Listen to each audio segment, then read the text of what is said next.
Akhir pekan ini, manajemen Sriwijaya FC akan menggelar seleksi pemain muda yang diproyeksikan memperkuat tim elit Pro Academy skuad Laskar Wankito. Proses seleksi akan dilakukan dengan format turnamen khusus untuk pemain kelahiran tahun 2006 dan 2007 atau berusia di bawah 20 tahun. Dari turnamen ini, manajemen akan memilih 60 pemain terbaik dari sejumlah tim peserta. Nantinya, jumlah tersebut akan dikerucutkan menjadi 30 pemain yang dinilai paling sesuai dengan kriteria Sriwijaya FC. Langkah ini merupakan bagian dari proses manajemen Sriwijaya FC atas arahan PT Liga Indonesia Baru yang mewajibkan setiap klub Liga 2 musim ini memiliki tim EPA.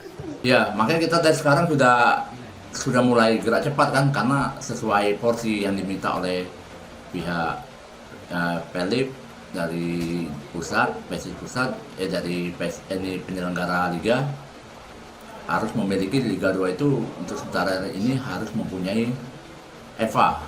Yang sebelumnya kan tidak ada EVA di Liga 2. Nah, sekarang sudah ada, memang harus diminta setiap klub yang ada di Liga 2 harus memiliki EVA.